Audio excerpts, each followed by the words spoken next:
Oke, Assalamualaikum warahmatullahi wabarakatuh.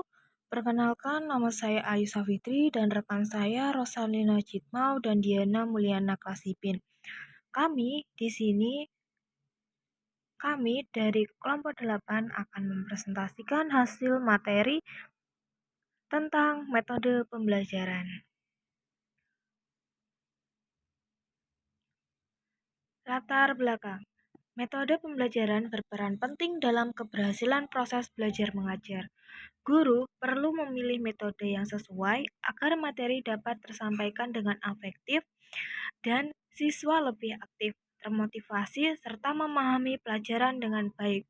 Karena setiap siswa memiliki karakteristik berbeda, guru harus memahami berbagai jenis metode pembelajaran dan faktor-faktor yang memengaruhi pemilihannya.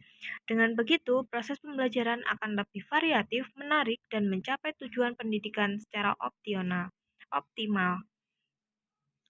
Tujuan yang pertama, memahami hakikat metode pembelajaran sebagai bagian penting dalam proses pendidikan. Dua, mengetahui faktor-faktor yang mempengaruhi pemilihan metode agar pembelajaran lebih efektif dan sesuai dengan kebutuhan siswa. Tiga, mengenal berbagai jenis metode pembelajaran dapat diterapkan sesuai dengan tujuan, materi, dan karakteristik peserta didik. Hakikat metode pembelajaran. Metode pembelajaran adalah cara atau pendekatan yang digunakan oleh pendidik untuk menyampaikan materi pelajaran kepada peserta didik guna mencapai tujuan pembelajaran secara efektif dan efisien. Metode ini menjadi jembatan antara materi pembelajaran dan pemahaman peserta didik. Ciri-ciri hakikat metode pembelajaran. Yang pertama, merupakan bagian dari strategi pembelajaran. Yang kedua, disesuaikan dengan karakteristik peserta didik dan tujuan pembelajaran. Yang ketiga, mendorong interaksi aktif antara guru dan siswa. Yang keempat, bersifat fleksibel, dapat dimodifikasi sesuai kebutuhan. Selanjutnya, faktor-faktor yang diperhatikan dalam pemilihan metode pembelajaran. Dalam memilih metode pembelajaran, guru harus mempertimbangkan beberapa faktor. Yang pertama, tujuan pembelajaran harus sesuai dengan kompetensi yang ingin dicapai atau kognitif, afektif, dan psikomotorik. Yang kedua, karakteristik peserta didik, termasuk usia, latar belakang, minat, gaya belajar, dan kemampuan awal siswa. Yang ketiga, materi pelajaran. Beberapa materi lebih cocok dengan metode tertentu.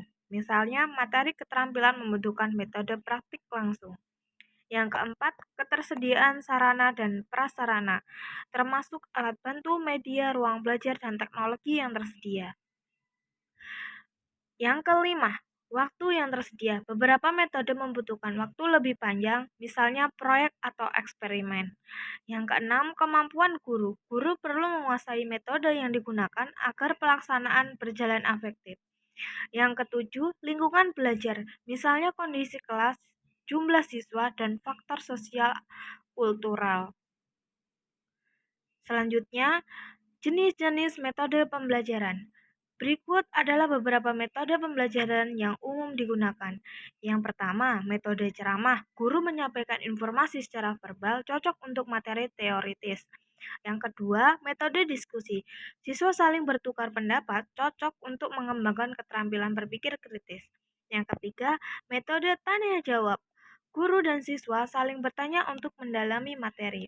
Yang keempat, metode demonstrasi. Guru menunjukkan proses atau prosedur tertentu, cocok untuk materi praktis. Yang kelima, metode eksperimen. Siswa melakukan percobaan untuk menentukan konsep atau prinsip. Yang keenam, metode simulasi dan role play. Siswa memerankan situasi tertentu berguna untuk pelajaran sosial atau keterampilan komunikasi. Yang ketujuh, metode proyek atau project-based learning. Siswa menyelesaikan tugas atau proyek nyata secara mandiri atau kelompok. Yang delapan, metode discovery dan inquiry. Siswa mencari dan menentukan konsep sendiri melalui eksplorasi dan penyelidikan. Yang kesembilan, metode cooperative learning atau pembelajaran kooperatif. Siswa bekerja dalam kelompok kecil untuk mencapai tujuan bersama. Yang ke-10, metode Problem-Based Learning atau PBL, siswa diberi masalah nyata untuk dianalisis dan diselesaikan secara kolaboratif. Selanjutnya, kesimpulan dari materi yang sudah kami jelaskan, yaitu metode pembelajaran merupakan cara atau pendekatan yang digunakan guru untuk menyampaikan materi pelajaran secara efektif dan efisien. Pemilihan metode yang tepat sangat penting karena memengaruhi keberhasilan proses belajar mengajar. Dalam memilih metode, guru harus mempertimbangkan berbagai faktor seperti tujuan pembelajaran, karakteristik peserta didik, jenis materi, waktu, sarana dan prasarana, dan kemampuan guru sendiri. Beragam metode pembelajaran tersedia, mulai dari ceramah, diskusi, demonstrasi, eksperimen, hingga pendekatan berbasis proyek dan pemecahan masalah. Setiap metode memiliki kelebihan dan kekurangan masing-masing, sehingga perlu disesuaikan dengan situasi dan kondisi pembelajaran. Pengguna metode yang tepat dapat meningkatkan keterlibatan siswa, pemahaman materi, dan pencapaian kompetensi secara optimal. Mungkin itu saja yang bisa kami sampaikan pada pemaparan materi kali ini. Kurang lebihnya mohon maaf. Wabillahi taufiq wal hidayah. Wassalamualaikum warahmatullahi wabarakatuh.